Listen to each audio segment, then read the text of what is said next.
ఏంటి అంటే లావణ్యకి రాజ్ తరుణ్కి గతంలో ఉండే అనుబంధం మొదలుకుని ఆ తర్వాత ఆమె చేసిన ఆరోపణలు, రాజ్ తరుణ్ తనకు కావాలని చెప్తున్న పరిణామాలు, అండ్ ముఖ్యంగా తన దగ్గర డ్రగ్స్ ఉన్నాయని చెప్పి ఆ డ్రగ్స్ తను బలవంతంగా కొంతమందికి ఇచ్చిందని కొంతమంది వచ్చి ఐ డ్రీమ్ స్టూడియోస్లో వారి మాటలను చెప్పారు. అయితే చట్ట పరిధిలో, న్యాయ పరిధిలో ఈ అంశాలని ఎలా పరిశీలించాలి, ఎలా అర్థం చేసుకోవాలి, ఏవేవి శిక్షలకి అర్హం అవుతాయి, ఈ విషయాలపై మనం మాట్లాడబోతున్నాం.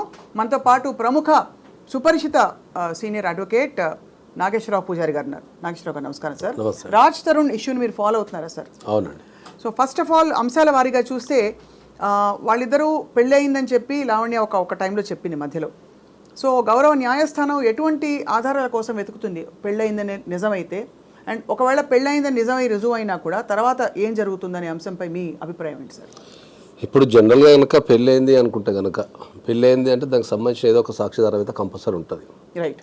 అంటే ఇప్పుడు ఇద్దరు వ్యక్తులు రిలేషన్షిప్లో ఉన్నప్పుడు ఏంటంటే వాళ్ళు పెళ్ళి బహిరంగంగా చేసుకోవచ్చు, లేదా పర్సనల్ కూడా చేసుకునే అవకాశం ఉంటుంది. అంటే కొంతమంది గుర్తిస్తుంది. కాబట్టి ఒకవేళ కనుక పెళ్ళయింది కనుక అయితే ఆ అమ్మాయికి ఆర్సీఆర్ వేసుకునే అవకాశం ఉంటుంది. దాన్ని మనం రెస్టిట్యూషన్ ఆఫ్ కాంజుగల్ రైట్స్ అంటాం. అంటే నా భర్త నాకు కావాలి, అంటే నా భర్తతో నేను నివసించాలి అని ఆమె అప్లై చేసుకునే అవకాశం ఆమెకు ఉంటుంది. తర్వాత ఒకవేళ పెళ్ళై కనుక ఉంటే ఆమె డొమెస్టిక్ వైలెన్స్ కింద రెసిడెన్స్ ఆర్డర్ అడగచ్చు. వెళ్ళి నా భర్త ఇంట్లో ఉంటా నేను, ఎలాంగ్ విత్ మై హస్బెండ్, నేను నాకు నివసించే అవకాశం ఇవ్వండి అని అడిగే అవకాశం కూడా ఉంటుంది. కానీ ఆ మధ్యలోనే తను ఇంకొక వ్యక్తితో సహజీవనం చేసినట్టు, ఒక రిలేషన్షిప్లో ఉన్నట్టు కొన్ని నిర్ధారణ అయ్యాయని చెప్పి కూడా కొన్ని వినపడుతున్నాయి మనకి. నిర్ధారణ అంటే ఎక్కడయ్యాయి? మీడియాలో వినిపించేవన్నీ మనకు. మస్తాన్ సాయి అనే వ్యక్తి ఎవరైతే రెండు పద్ధతులు ఉంటాయి మనకి ఎప్పుడైనా కూడా. ఒకటి, ఏదైనా ఒక సంఘటన జరిగినప్పుడు అది గవర్నమెంట్ దాని సంబంధిత సంస్థలు నిర్ధారించడం ఒక పద్ధతి. గవర్నమెంట్ దాని సంబంధిత సంస్థలు అంటే ఏంది? మనకు పోలీసు వాళ్ళు కానీ, తర్వాత కోర్ట్స్ కానీ, దానికి సంబంధించిన ఇన్వెస్టిగేషన్ ఏజెన్సీస్ ఏమైనా ఉన్నాయనుకో. ఇప్పుడు డ్రగ్స్ అనే పదం వాడితే మనకి ఎన్డీపీఎస్ యాక్ట్ వస్తుంది. దానికి సంబంధించిన వీళ్ళు నిర్ధారించాలి జనరల్గా. సో మీడియాలో వచ్చే ఏ కథనాన్ని కూడా మనం ఖచ్చితంగా నిర్ధారించి చెప్పలేము. రైట్. కాబట్టి ఎందుకంటే ఇప్పుడు మీడియా అనేది అనుకుంటే ఒక పార్ట్ వరకే చూపిస్తుంది, మొత్తం ఎంటైర్ పార్ట్ అనేది ఇన్వెస్టిగేషన్లో తేలుతుంది. కరెక్ట్. కాబట్టి ఎప్పుడైనా కూడా నిర్ధారించడం అనేది మనకు గవర్నమెంట్ దాని సంబంధిత సంస్థలు నిర్ధారిస్తేనే నిర్ధారించినట్టు. పెళ్లి కూడా అంతే కదా సార్? ఏదైనా అంతే. ఇప్పుడు ఈ కేసులో ఉన్న బ్యూటీ ఏంటంటే, అంటే నేను రెగ్యులర్గా ఫాలో అవుతుంటా కాబట్టి ఈ కేసులో ఉన్న బ్యూటీ ఏంటంటే, ఒకవేళ వీళ్ళందరూ కంప్లైంట్లు కనుక పోలీస్ స్టేషన్లలో ఇచ్చుంటే పోలీసు వాళ్ళకి చాలా ఈజీ. ఎందుకంటే అన్ని ఎవిడెన్స్లు వాళ్ళే ఆన్లైన్లో రిలీజ్ చేసేస్తున్నారు. వీళ్ళు ఇన్వెస్టిగేషన్ కూర్చున్న దగ్గర నుంచి అన్ని ఇన్వెస్టిగేషన్ తీసేసుకోవచ్చు. కాబట్టి ఏదైనా ఒక విషయాన్ని ధృవీకరించాలి అంటే దానికి సంబంధిత శాఖలకు సంబంధించిన వాళ్ళని ధృవీకరించాలి. మీడియాలో వచ్చే కథనాలు ఎప్పుడైనా కూడా, అంటే ఇప్పుడు దీంట్లో రెండు అంశాలు ఉంటాయి. ఎప్పుడైనా కూడా మనకు నిప్పు లేనిది పోరాదని కూడా అంటాం మనం. కానీ ఒక విషయాన్ని ఒకటే అంశం మీద మనం ఖచ్చితంగా ఇది జరిగింది అని మీడియాలో వచ్చే కథనాన్ని బట్టి చెప్పలేము ఎప్పటికీ. కరెక్ట్. ఇప్పుడు ఈ విషయంలో మరొక కీలక అంశం, మొన్న ఇద్దరు వ్యక్తులు, ఒక అమ్మాయి ఒక అబ్బాయి వచ్చి, అబ్బాయి చెప్పలేదు కానీ అమ్మాయి అయితే బలవంతంగా నాకు డ్రగ్స్ ఇవ్వబడ్డాయి అనే ఒక ఆరోపణ మీడియా ముఖంగా చేసింది. దాని గౌరవ కోర్టు ఏ విధంగా పరిగణిస్తుంది అంటే, ఇప్పుడు బలవంతంగా డ్రగ్స్ ఇవ్వబడ్డాయి అంటే ఏంటంటే, డ్రగ్స్ అనేది అయితే జనరల్ ఎవరు బలవంతంగా తీసుకోలేరు. అంటే బలవంతంగా ఇవ్వటం వేరు, దాన్ని మనం ఫోర్స్ఫుల్ చేయటం వేరు. అంటే తీసుకోమని ఫోర్స్ చేయటం వేరు. ఒక వ్యక్తిని మనం తీసుకో ఏం కాదు. ఇప్పుడు జనరల్గా మనం ఎప్పుడన్నా తాగని వాళ్ళు, లేకపోతే తాగి బంద్ చేసిన వాళ్ళు మన దగ్గర ఉన్నప్పుడు, వాళ్ళు పార్టీలో కూర్చున్నప్పుడు మనం ఏం చేస్తాం, వాళ్ళని కొద్దిగా ఫోర్స్ చేస్తాం. మనం ఏం కాదు, ఒక బీరే కదా, బీరికి ఏమవుతుంది అట్లా మనం ఫోర్స్ చేస్తాం. ఫోర్స్ చేయడం వేరు, బలవంతంగా మనం దాన్ని చేయడం వేరు. వైలేషన్తో చేయడం కష్టం. ఎందుకంటే డ్రగ్స్ అనేది మైండ్ కంటే మనసుకు సంబంధించింది కాబట్టి వాళ్ళు దాన్ని ఇష్టపూర్వకంగా తీసుకుంటేనే అదేమైనా యాక్సెప్ట్ అయ్యే అవకాశం ఉంటుంది. కాబట్టి ఫోర్స్ఫుల్ చేసి ఉండే అవకాశం ఉంటుంది. తీసుకోవచ్చు, తీసుకో ఏం కాదు, తీసుకుంటే మంచిగా ఉంటుందేమో అని ఇట్లా చెప్పే అవకాశం ఉంటుంది. కానీ బలవంతం చేయడం అయితే డ్రగ్స్ తీసుకోవడం కష్టం. అది తెలియకుండా కలిపి ఇవ్వడం లేదు, తెలియకుండా ఒకసారి నోరు తెరని చెప్పేసి రాసేయడం నాలుగుకి, ఎందుకంటే అంటే ఏ దీనికి వస్తుంది, అసాల్ట్ కిందకి వస్తుందా లేక ఫోర్స్ఫుల్ కిందకి వస్తుంది? ఫోర్స్ఫుల్ కిందకి వస్తుంది. ఒకవేళ ఇది తెలవకుండా ఇచ్చినా కూడా ఫోర్స్ఫుల్ కిందకి వస్తుంది. ఒకవేళ ఇది ప్రూవ్ అయితే సార్, ఇది శిక్షార్హమా? ప్రూవ్ అయితే అంటే ఎప్పుడైనా కూడా అందరికీ మనం ఇవ్వాల్సిన క్లారిఫికేషన్ ఏంటి అంటే, డ్రగ్స్ దగ్గరికి వచ్చినప్పుడు ఏంటంటే, డ్రగ్స్లో ప్రధానంగా ఇద్దరు ఉంటారు. ఒకరు అమ్మేవాళ్ళు, ఒకరు కొనేవాళ్ళు, వాడేవాళ్ళు. అమ్మేవాళ్ళు, వాడేవాళ్ళు. అమ్మే వాళ్ళని మనం జనరల్ ప్లెడ్లర్ అని అవును. లేకపోతే సెల్లింగ్ చేసే వాళ్ళని సెల్లర్ అని రకరకాలుగా పిలుస్తాము. ఈ డ్రగ్స్ ఎవరైతే తీసుకుంటారో వాళ్ళని విక్టిమ్ అంటాం మనం. కాబట్టి ఎవరైతే అమ్ముతారో లేకపోతే అమ్మకానికి సహకరిస్తారో దాన్ని అమ్మటానికి ట్రై చేస్తారో వాళ్ళకు పెద్ద శిక్షలు ఉన్నాయి. పెడ్లర్స్కి చాలా పెద్ద శిక్షలు ఉన్నాయి. అక్కడ ఉన్న క్వాంటిటీని బట్టి వాళ్ళు అమ్మే డ్రగ్ని బట్టి వాళ్ళకు బెయిల్ ఇవ్వటం కూడా చాలా కష్టం ఉంది ఈ రోజుల్లో. ఇప్పుడు మనం మాట్లాడుతున్న సమాజంలో ఇప్పుడు వాళ్ళకు డ్రగ్స్కి సంబంధించి బెయిల్స్ కూడా చాలా కష్టమవుతున్నాయి కోర్టులలో. సో కోర్ట్స్ కూడా ఏంటంటే డ్రగ్స్ అనేది తొందరగా బెయిల్స్ ఏమి ఇస్తలేవు. సో మ్యాక్సిమం శిక్ష పడే అవకాశాలు ఎక్కువ ఉంటాయి డ్రగ్స్లో. కానీ విక్టిమ్కి వచ్చరికి ఏమైంది అంటే ఏంటంటే విక్టిమ్కి ప్రాసిక్యూషన్ నుంచి ఎగ్జంప్షన్ ఉంది ఇందులో. సో ఇప్పుడు ఎవరన్నా ఒక డ్రగ్స్ తీసుకొని, ఎందుకంటే జనరల్గా డ్రగ్స్ గురించి ఎక్కువ ఎందుకంటే చట్టంలో ఉన్న ప్రొవిజన్స్ చెప్తే ఇంకా వినియోగం పెరిగే అవకాశం ఉంటుందేమో అనే ఉద్దేశంతో ఎప్పుడు నేను మాట్లాడగానే. కాబట్టి ఎప్పుడైతే విక్టిమ్స్ ఉంటారో వీళ్ళకు ప్రాసిక్యూషన్ నుంచి మినహాయింపు ఉంటుంది. ఎప్పుడు వీళ్ళు డ్రగ్స్ తీసుకున్నాను ఒప్పుకొని ఒక 15 days 1 month రిహాబిలిటేషన్ సెంటర్లో వీళ్ళు గడపాలా, గడిపి అక్కడ నుంచి సర్టిఫికేట్ తెచ్చుకోవాలా. ఏమని మేము డ్రగ్ క్లియర్ అయిపోయినాం, డ్రగ్ ఫ్రీ అయిపోయినాం, వీళ్ళు ఇంకా డ్రగ్స్ తీసుకునే అవకాశం లేదు, వీళ్ళ మానసిక పరిస్థితి కానీ వీళ్ళకి అలవాటు లేదని చెప్పి వాళ్ళు సర్టిఫికేట్ ఇస్తే ఆ సర్టిఫికేట్ తీసుకెళ్ళి మనం కోర్టులో కానీ లేదా పోలీస్ స్టేషన్లో కానీ మన పేరు కనుక ఉంటే అక్కడ నుంచి మనల్ని మినహాయించే అవకాశం ఉంటుంది ఆ కేసు నుంచి. సో ఎప్పుడైనా డ్రగ్స్ అనేది వచ్చినప్పుడు మనం ఆలోచించాల్సింది ఏంటంటే వీళ్ళు ప్లెడ్లరా లేకపోతే వీళ్ళు విక్టిమ్సా, అంటే వాడే వాళ్ళని ఆలోచించాలా.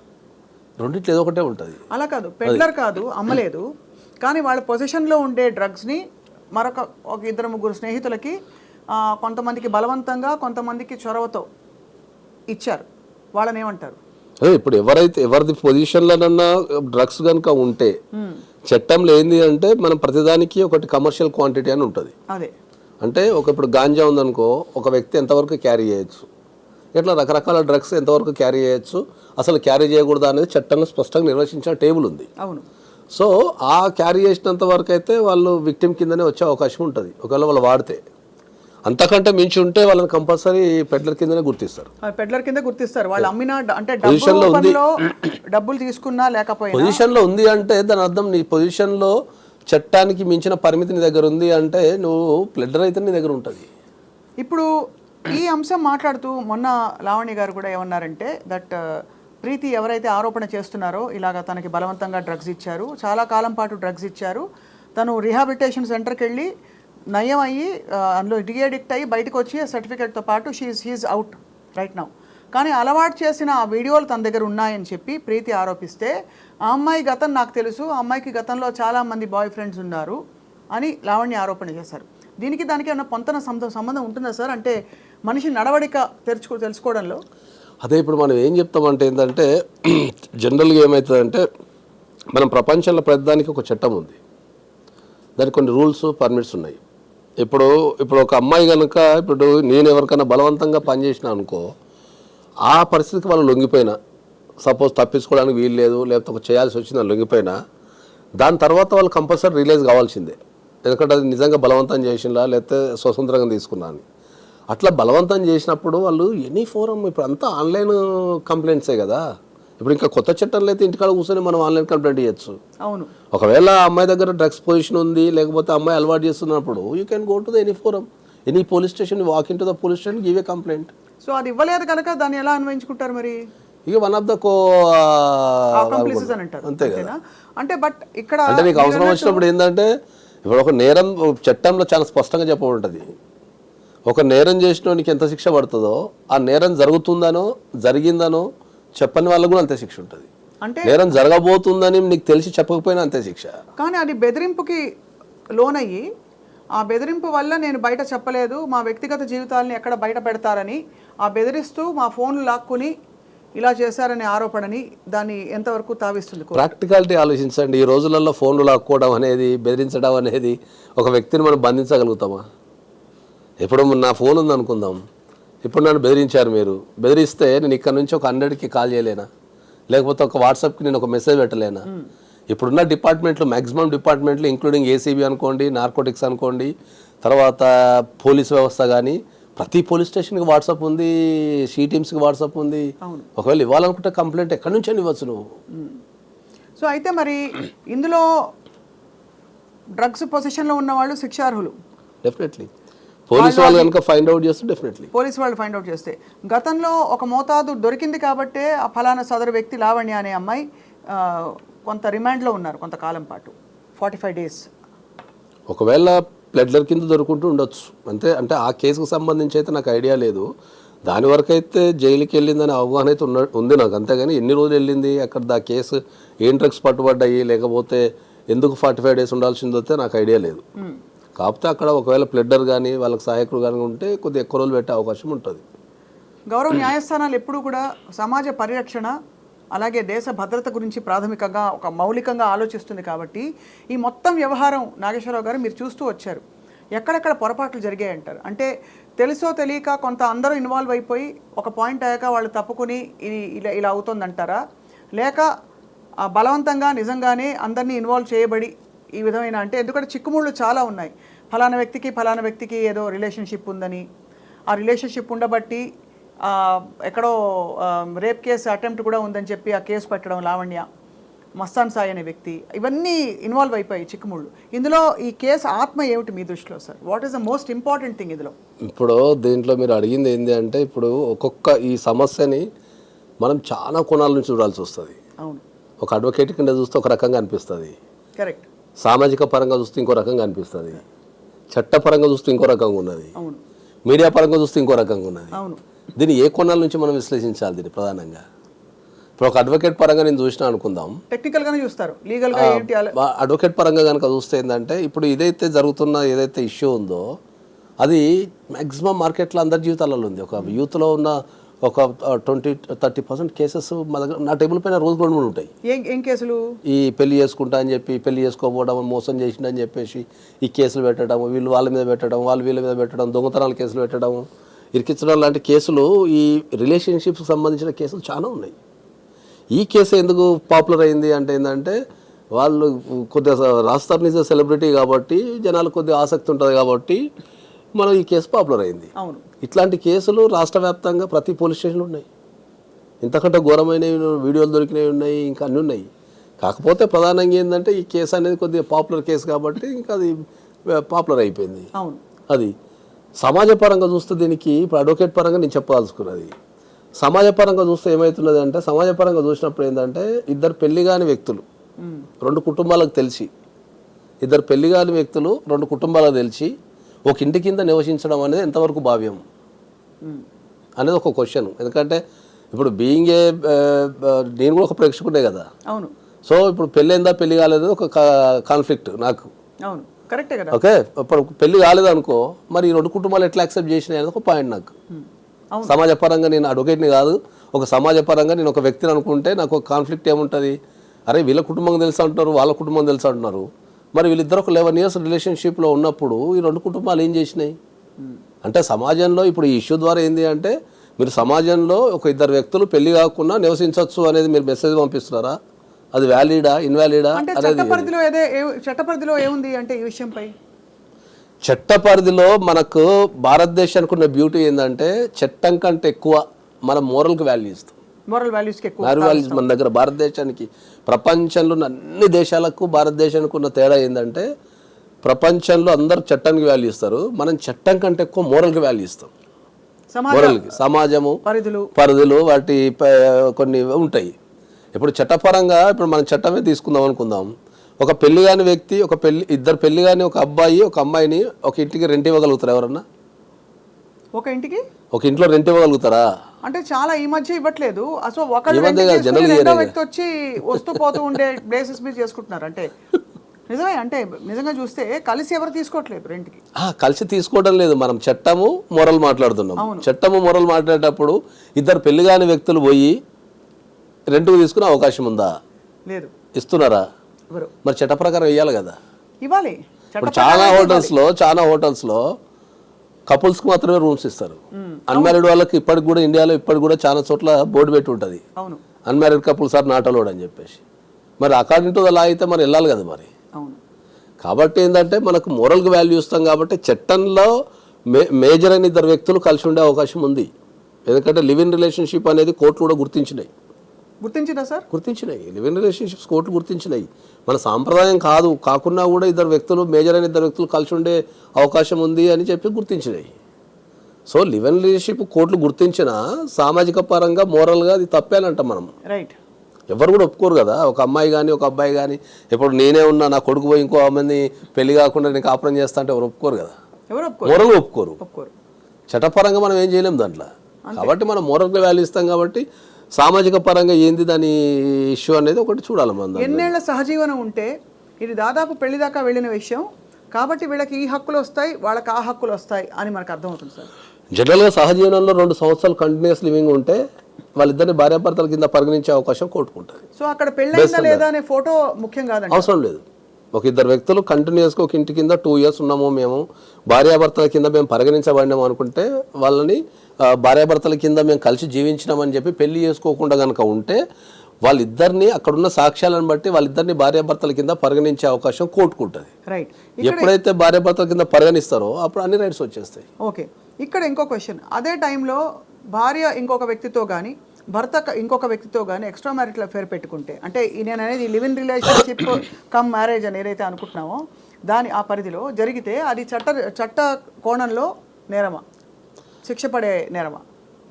అంటే ఇప్పుడు మనకు 2 అంశాలు ఉంటాయి దీంట్లో. మనం కొద్దిగా విపులంగా చెప్పాలంటే ఏంటంటే ఇప్పుడు పెళ్లి కాలేదు అనుకుందాము, పెళ్లి కాకుండా ఒక ఇద్దరు వ్యక్తులు లివ్ ఇన్ రిలేషన్షిప్లు ఉన్నారు, 2 years అయిపోయింది, 2 years అయిపోయింది, తర్వాత ఐదర్ ఆఫ్ ద పార్టీ ఇంకోలతో రిలేషన్షిప్లో వెళ్ళిపోయింది అనుకుందాము.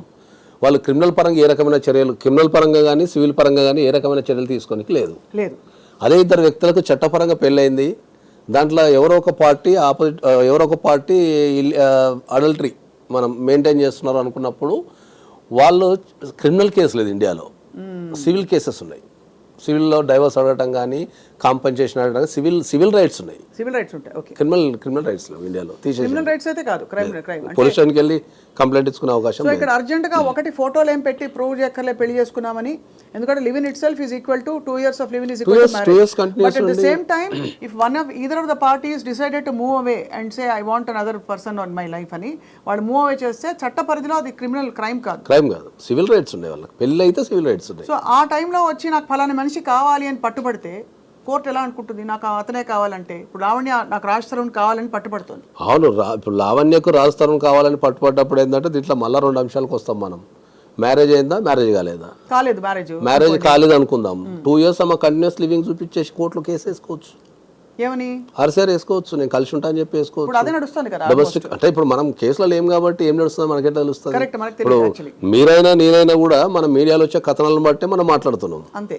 వాస్తవాలు ఏందనేది ఎవరికి తెలియదు. వాళ్ళు చెప్పినా వీళ్ళు చెప్పినా మనకు తెలియదు. వాళ్ళ రైట్స్ అంటే ఇలాంటి పరిస్థితులలో ఎవరికి ఏం రైట్స్ ఉంటాయనేది మనం మాట్లాడుతున్నాం. సో ఆ మాట్లాడే క్రమంలో ఏంటంటే ఒకవేళ కంటిన్యూస్ లివింగ్ కనుక 2 years ఉండి ఆమె చూపించగలిగితే ఆ లివ్ ఇన్ రిలేషన్షిప్ ఇంత లాంగ్ టర్మ్ రిలేషన్షిప్ కనుక కోర్టులో ప్రూవ్ చేసుకోగలిగితే ఆమెకు ఆల్ రైట్స్ వచ్చేస్తాయి. అంటే she can claim compensation. Yes, ఆమె లాస్ అయితే కాంపెన్సేషన్ వేసుకోవచ్చు. తర్వాత ఒకవేళ కంటిన్యూస్ లివింగ్ చూపిస్తే భర్త కింద క్లెయిమ్ చేసుకోవచ్చు. ఏం క్లెయిమ్ చేసుకోవచ్చు? భర్త నాకు కాపురం బాపని క్లెయిమ్ చేసుకోవచ్చు. అవసరమైతే ఎక్కడ ఉంటే అక్కడ నేను పోయి నివసిస్తాను మీరు డొమెస్టిక్ వైలెన్స్ కింద రెసిడెన్స్ ఆర్డర్ వేసుకోవచ్చు. కాంటాక్ట్ చేయకుండా ప్రొటెక్షన్ వేసుకోవచ్చు. ఇవన్నీ చేసుకోవచ్చు. కానీ వీళ్ళిద్దరూ దాదాపు విడిపోయి ఇది ఎప్పటిలోగా వేస్తే కనుక, ఇప్పుడు సపోజ్ నేను చెప్పేది A, B ఉన్నారండి, వీళ్ళిద్దరు కాదు పేర్లు వాడద్దు మనం, ఎందుకంటే మీరు అన్నట్టు వాళ్ళని గౌరవిస్తూ వాళ్ళ ప్రైవసీని గౌరవ చట్టాలని గౌరవిస్తూ మనం A, B ఉన్నారు, కొంతకాలం కలిసి ఉన్నారు ఆల్మోస్ట్, తర్వాత వాళ్ళు విడిపోయారు. ఆ విడిపోయిన కొంతకాలం తర్వాత ఒక 2-3 ఏళ్ల తర్వాత ఒకళ్ళు సడన్గా మేల్కొని నాకు అతనే కావాలి, అతను వేరే రిలేషన్షిప్ పెట్టుకుని వెళ్ళిపోయాడు అని అంటే ఇజ్ దట్ వ్యాలిడ్? ఎందుకంటే 2-3 ఏళ్ళు ఊరుకుని లేదు గ్యాప్ వచ్చిన తర్వాత 2 years 3 years కలిసిన తర్వాత ఆ రిలేషన్షిప్ అనేది కంటిన్యూ అవుతుంటే మీకు వేసుకోవచ్చు. దాన్ని కంటిన్యూ కాలేదనుకోండి, మధ్యలో కంటిన్యూ కాకపోతే మళ్ళీ అది క్వశ్చనబుల్ అయిపోతుంది. అది నథింగ్ బట్ వైడ్ అయినట్టే ఉంటుంది అది. రైట్. అట్లా ఇప్పుడు ఒక 2-3 సంవత్సరాలు కలిసి ఉండి తర్వాత మళ్ళీ 2-3 సంవత్సరాలు కలిసి లేవనుకో మళ్ళీ fresh cause of action arise అవుతుంది మీకు. అంతే. అంటే అదే ఎందుకంటే కలిసి ఉండి ఒక ఇంటి కింద కలిసి ఉండి ఒక 2-3 years తర్వాత విడిపోయినా కూడా మనం రెగ్యులర్ కాంటాక్ట్లో ఉండాలి. అది రెగ్యులర్ కాంటాక్ట్ లో క్లెయిమ్ చేసుకోవచ్చు. రెగ్యులర్ కాంటాక్ట్ లో లేని పక్షంలో మళ్ళీ డిసాల్వ్ అయిపోయిన రిలేషన్షిప్ పరిగణించడానికి ఎక్కువ తావు ఉంటుంది ఎక్కువ. సో మొత్తానికి సార్ అంటే చాలా ఆందోళనకర విషయం ఏంటంటే సార్, ఇవన్నీ మనం ఇవాళ న్యూస్ రూమ్లో కూర్చుని ఈ లివింగ్ ఇన్ కావచ్చు, ఇది ఏదో పెద్దరికంగా ఎవరో ఏదో హితబోధ చేస్తున్నట్టు కాదు, కానీ సమాజ పరిధిలో ఇదివరకు లేని విషయాలు చాలా మాట్లాడుతున్నాం. ఇవాళ డ్రగ్స్ వాడకం సర్వసాధారణం. ఇంట్లో కూర్చుని ఏదో డ్రింక్ తాగినట్టు, కూల్ డ్రింక్ తాగినట్టు డ్రగ్స్ వాడేస్తున్నారు ఇంట్లో. పార్టీస్ అట్లా అయిపోయే కల్చర్. ఏంటి sir, what is the solution to this చెప్పండి నాగేశ్వరరావు గారు. సొల్యూషన్ ఉమ్మడి కుటుంబ వ్యవస్థ ఎప్పుడైతే చీలిపోయిందో ఇండియాలో సమస్యలు అన్నీ వచ్చేసినాయి కుటుంబాలకి. ఇంకా కుటుంబాలకు సమస్యలు అన్నీ వచ్చేసినాయి. ఇప్పుడు మోస్ట్ ఆఫ్ ద డ్రగ్స్ వినియోగం అనేది మనం మాట్లాడదలుచుకుంటే ఎవరైతే యూత్ ఉపయోగిస్తున్నారో వాళ్ళ మీద ఖచ్చితమైన నిఘా లేకపోవడమే. నిఘా ఎందుకు లేదు అంటే ఏంటంటే తల్లిదండ్రులు వాళ్ళ వాళ్ళ లైఫ్లో బిజీ ఉండటం ద్వారా ఏంటంటే వాళ్ళు గుడ్డే నమ్మేస్తున్నారు. ఇప్పుడు మమ్మీ ఒక పార్టీకి వెళ్ళొస్తా అంటే వెళ్ళిపోమంటున్నారు. కానీ ఆ పార్టీలో ఏం జరుగుతుంది, ఆ పార్టీ ఎక్కడ జరుగుతుంది, ఎవరెవరు ఫ్రెండ్స్ ఉన్నారు అని ఆలోచించేంత టైం ఎవరికి లేదు. ఇంతకుముందు ఏంటంటే మంది ఉమ్మడి కుటుంబం కాబట్టి అన్ని ఏజ్ల వాళ్ళు ఉంటుండే. తల్లిదండ్రులు బిజీ ఉన్నా వాళ్ళ తల్లిదండ్రులు ఎవరైతే తాతమ్మో నాయనమ్మో ఇంటికి వాళ్ళు కూర్చొని అందరు ఎటుపోతున్నారు, ఏం చేస్తున్నారు, ప్రవర్తన ఎట్లుండదని చూస్తుండే. కాబట్టి ఇప్పుడున్న కుటుంబం అనేది విచ్ఛిన్నమైంది కాబట్టి మనకి సమస్యలు వచ్చి పడుతున్నాయి. రిలేషన్షిప్స్ కావచ్చు, క్రైమ్ కావచ్చు, డ్రగ్స్ కావచ్చు, కుటుంబాలకు మర్డర్స్ అంటే సోషల్ క్రైమ్స్ విపరీతంగా సొసైటీలో ఉండే ప్రాథమిక మానవీయ సంబంధాలు, విలువలు అన్నీ అసలు దాదాపుగా అటువంటి కేసులు, కథలు వింటున్నాం సార్. ఇక్కడ మరొక విషయం అడగాలి. భారతదేశంలో వాక్ స్వాతంత్ర హక్కు ఉందని అందరూ గర్వంగా చాటుకుని చెప్తారు. ఇవాళ పబ్లిక్ న్యూస్ రూమ్స్లో బూతులు తిట్టుకుంటూ, బండబూతులు తిట్టుకుంటున్నది అది నేరం కాదా? లేకపోతే 100% నేరమే. వాక్ స్వాతంత్రం ఉంది.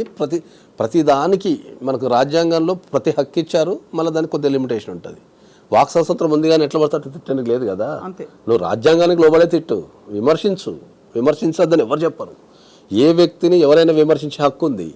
ఆ విమర్శ అనేది నీకు చూడటానికి కానీ మాట్లాడుకోవడానికి కానీ మంచిగా ఉండాలి. తిట్టుకునే లెవెల్కి వెళ్ళొద్దు ఎప్పుడు అనేది, అది పర్సనల్గా తిట్టుకునే లెవెల్కి వెళ్ళొద్దు అనేది చెప్తాం మనం. దానికి వాచ్ డాగ్ ఎవరు సార్? దాన్ని పరిధిలో పెట్టే వ్యక్తులు ఎవరు చెప్పండి? దాన్ని పరిధిలో పెట్టే వ్యక్తులు ఎవరు లేకున్నా కూడా ఎవరైతే అగ్రూప్ పార్టీ ఉంటారో వాడే వాచ్ డాగ్. ఇంకా వాళ్ళు అంతే. ఇప్పుడు నేను మిమ్మల్ని తిట్టినా అనుకో, మీరే వాచ్ డాగ్. ఇంకా మీరు వైపు పోలీసులకి కేసు పెట్టాలి అంతే. వాళ్ళకి బాధ్యత ఉండదంటారా? అదే చెప్తున్నా కదా మీకు. సామాజిక బాధ్యత అనేది ఇప్పుడున్న యూత్కి కానీ ఇప్పుడున్న జనాలకు కానీ లేదు. ఎందుకంటే ఇంతకుముందు సమాజం అనేది సామాజిక బాధ్యత భయంతోనే బతికిపోయినాం మనం. మీకు నేను కొన్ని లక్షల ఉదాహరణలు చెప్తాను మీకు. సామాజిక బాధ్యత లేదు అంటే లక్షల ఉదాహరణలు చెప్తాను నేను మీకు. ఇప్పుడు ఇంతకుముందు ఒక పెళ్ళైన అమ్మాయి ఉంటే ఆ పెళ్ళైన అమ్మాయి పండగ పూట ఒక 30 సంవత్సరాల క్రితం వెనక్కి వెళ్తే పండగ పూట ఒక ఇంటికి వెళ్తే ఒక్కరోజు ఎక్స్ట్రా ఉన్నా కూడా ఈ ఇంటి పక్క చుట్టుపక్కల వాళ్ళందరూ అడిగేటోళ్ళు, ఏమైంది ఇంకా పోలేదా, ఇంకా అయ్యో ఇంకా పండగ అయిపోయింది కదా, మీ అల్లుడు రాలేదా, తీసుకపోవడా, లేకపోతే మీరు పంపారా అని వాకం చేసేటోళ్ళు. ఆ భయానికి బస్సు ఎక్కిస్తుండే. అర్థమైందా? అది సామాజిక బాధ్యత. ఇప్పుడు పెళ్లి చేసుకున్న తెల్లారి నుంచి ఇంటుండే ఎవరు అడుగుతలేడు. ఏమంటున్నారు, నాకెందుకు ఆమె పెళ్లి చేసుకోకపోతే నాకెందుకు, చేసుకోకపోతే నాకెందుకు అనే భయం అంటే వీళ్ళు కూడా అంతే అయిపోయారు. ఇంకా అట్లనే ఇప్పుడున్న యూత్ కూడా ఉన్న ఎన్నో ప్రొవిజన్స్, చట్టపరంగా రకరకాల ప్రొవిజన్స్ అన్నీ ఉన్నా కూడా వాడు అక్కడ కూర్చుంటాడు, విమర్శిస్తాడు తప్ప ఒక అడుగు ముందుకెళ్ళాడు. ప్రభుత్వాలన్నీ సరిగ్గా నిలవడానికి మనకు ఆర్టీఐ యాక్ట్ పెట్టారు. వాచ్ డాగ్ అని చెప్పారు ఇంతకుముందు. వాచ్ డాగ్ అందరున్నా కూడా మళ్ళీ ప్రతి పౌరుడు వాచ్ డాగే టు ద గవర్నమెంట్. ఏ డిపార్ట్మెంట్ అయినా ఏ టైం అయినా పోయి క్వశ్చన్ అడిగి నాకు పలానా ఇన్ఫర్మేషన్ ఇవ్వాలంటే ఇవ్వాలి వాళ్ళు తప్పకుండా. మరి ఎన్ని ఆర్టీ అప్లికేషన్లు మన సోకాల్డ్ యూత్ ఎన్ని ఆర్టీ అప్లికేషన్లు వేసి ఇప్పుడు రోడ్లు బాగాలేవని తిట్టుకుంటున్నాం, కానీ మరి రోడ్డుకు సంబంధించి ఏమైంది, మరి దీనికి ఎందుకు వేస్తలేరు రోడ్లు, మరి మా ట్యాక్స్ పన్ను ఏమైందని ఎవరు అడుగుతున్నారు? కాబట్టి వాచ్ డాగ్ అనేది సమాజంలో అందరం వాచ్ డాగ్. చాలా మొత్తానికి సార్ బాధాకరమైన పరిణామాలు ఏంటంటే యువత వాళ్ళు ఇప్పుడు వాళ్ళ పేరెంట్స్కి ఎంత కడుపు కోత అనిపిస్తుంది. వాళ్ళు బయటకు వచ్చి సరే వేరే వాళ్ళు అలవాటు చేశారో, వాళ్ళు అలవాటు బారిన పడ్డారో, ఏదైనా సరే పిల్లలకి దురలవాట్లు లేకపోతే హానికరమైన అలవాట్లు ఉన్నాయంటే తల్లులకి తండ్రికి బాగా గుండె తరుక్కుపోతుంది సార్. నేను అందరికీ చెప్తున్నా ఏంటంటే కొద్దిగా పిల్లల మీద ఎప్పుడు కూడా దృష్టి పెట్టమని చెప్తాను నేను కంపల్సరీ. కాలేజీలలో కానీ, ఇంజనీరింగ్ కాలేజీలో కావచ్చు, మెడికల్ కాలేజీలో కావచ్చు, తర్వాత వీళ్ళు వెళ్ళే పార్టీస్ కానీ, ఈ పబ్స్కి వెళ్ళినప్పుడు కానీ ఖచ్చితంగా వాళ్ళని ఒక వేయగలిగితేనే రేపు ఎవరికి ఆ కడుపు కోత అనేది ఉండదు. అది నేను చెప్పేది. రైట్ నాగేశ్వరరావు గారు, చాలా ఆలోచింపజేసే విషయాలు. అంటే చట్ట పరిధిలో వచ్చే విషయాలు కొన్ని టెక్నికల్గా ఉన్నా ఉండకపోయినా సమాజ పరిధిలో కొన్ని అన్యాక్సెప్టబుల్, తప్పు రైటు శిక్షలు పడతాయని పక్కన పెడితే అన్యాక్సెప్టబుల్ విషయాలు ఇంకా చలామణి అవుతున్నాయి. వాటికి మేబీ శిక్ష పడకుండా తప్పించుకోవచ్చు, కానీ గౌరవము, హుందాతనము, ఇంకా తర్వాత విలువలు కోల్పోయి బ్రతకడం అన్నది కూడా అది అంత శ్రేయస్కరమైన పరిణామం కాదు. ఎందుకంటే వాళ్ళ ద్వారా ఇంకా తర్వాత తరాలకి, వాళ్ళ పిల్లలకి వాళ్ళు చెప్పుకునే ఎగ్జాంపుల్స్. అది చాలా సందర్భాల్లో అందరికి చెప్తాను నేను, వ్యక్తిగత విషయం వేరు, సామాజిక పరమైన విషయం వేరు అని చెప్తాను నేను. ఇప్పుడు వ్యక్తిగత విషయాన్ని ఎప్పుడు కూడా మీడియాకి ఇవ్వద్దని చెప్తాను ఎప్పుడు. ఓకే, ఎందుకంటే ఇప్పుడు సామాజిక పరమైన ఇష్యూలు అంటే ఏంటంటే ప్రపంచానికి తెలవాలా, ఏం తప్పు జరుగుతుంది, ఏం తప్పు జరగటం లేదన్నది ప్రపంచానికి తెలవాలి. కాబట్టి అది మీడియాకి ఇవ్వడంతో, మీడియాలో చర్చ జరగడంతో బాగానే ఉంటుంది. వ్యక్తిగత విషయాలు ఏవైతే ఉంటాయో అవి మనం ఒక వ్యక్తి మీద పగ తీర్చుకోవడానికో లేకపోతే ఇబ్బంది పెట్టడానికో మనం మీడియాకి వెళ్ళడం ద్వారా, ఇప్పుడు మీడియాలో ఉన్న రికార్డులన్నీ అట్నే ఉండిపోతాయి కదా. రేపు ఇంకా 10 ఇయర్స్కో 5 ఇయర్స్కో ఏదో ఒక సంఘటన జరిగినప్పుడు ఎవరో ఒకరు గుర్తు చేస్తూనే ఉంటారు. వాళ్ళు రేపు పెళ్లి చేసుకున్న క్యారెక్టర్ అసోసియేషన్ అన్నీ జరుగుతుంటాయి. కాబట్టి తప్పకుండా చేయకూడదు. మీడియా కూడా నియంత్రణ పెట్టుకోవాలి కదా సార్. ఇక మీడియాని నియంత్రించడం కష్టం లేదు ఇంకా, ఎందుకంటే దాన్ని అన్ని రకాల చేతులు చెల్లిపోయింది కాబట్టి. కనీసం ఒక చెప్పు చూపించకపోతే ఆ మాత్రం డ్రామా లేదా అనే చందంగా తయారైంది చాలా వరకు మీడియా. దానికి మీడియా కూడా నియంత్రించుకోవాలి. మనం ఏ సంస్కారం చూపిస్తున్నాం. కాకపోతే నేను అందరికి చెప్పేది ఏంటి అంటే, ఇట్లాంటి ఇష్యూస్ ఉన్నప్పుడు మనం కోర్టు నుంచి ఇంజక్షన్ ఆర్డర్ తెచ్చుకోవచ్చు ముందే. ఇది చాలా ఇంపార్టెంట్ పాయింట్. ఇది చాలా మందికి తెలియదు విషయం ఏంటంటే, నేనే స్వయంగా ఇట్లాంటి ఒక 2 టాప్ మోస్ట్ ఇష్యూలలో నేనే పోయి ఇంజక్షన్ ఆర్డర్ తెచ్చిన. ఏం ఇంజక్షన్ ఆర్డర్ అంటే ఏంటంటే, నా గురించి ఎక్కడ మాట్లాడడానికి లేదు అని చెప్పేసి తెచ్చిన నేను. ఏ మీడియాలో కానీ శాటిలైట్లో కానీ ఎక్కడ ప్రెస్ మీట్ పెట్టడం కానీ, నీకేమైనా నా వల్ల ఇబ్బంది కలిగితే, నా వల్ల అన్యాయం జరిగితే నువ్వు కోర్టుకు వెళ్ళు లేదా పోలీస్ స్టేషన్కి వెళ్ళు. మీడియాకి ఎక్కే అధికారం రాలేదు, ఎవరు తీసుకోవద్దని మీడియా సంస్థలకు, at the same time operate వ్యక్తులకు కూడా మనం ఆర్డర్ తెచ్చుకోవచ్చు. రైట్, చాలా ఇంపార్టెంట్ వ్యాలిడ్ పాయింట్ చెప్పారు సార్. చాలా మంది సెలబ్రిటీస్కి ఇది యూస్ఫుల్ ఇన్ఫర్మేషన్. చాలా యూస్ఫుల్ అది. ఎందుకంటే సెలబ్రిటీస్ అనే కాదు, ప్రైవసీ మీరు సెలబ్రిటీ దాకా పోయాలి. ఇప్పుడు నార్మల్ వ్యక్తులు ఏంటంటే మీడియా పెరగడం ద్వారా ఏమైపోయిందంటే, ఇప్పుడు పెళ్ళం మూల మధ్యలో గొడవ జరిగింది అనుకో, కథం పెళ్ళం వెళ్ళి టెంట్ వేయడం, ఇంటికాడ కూర్చొని ధర్నా చేయడం, మీడియాకి ఎక్కేసి కమాన్ అని చెప్పడం, ఉన్న విషయాలని చెప్పడం జరుగుతున్నది. కాబట్టి ఇది ఒక సామాన్య వ్యక్తికి ఎట్ ద టైం సెలబ్రిటీస్ కూడా పనిచేస్తారు.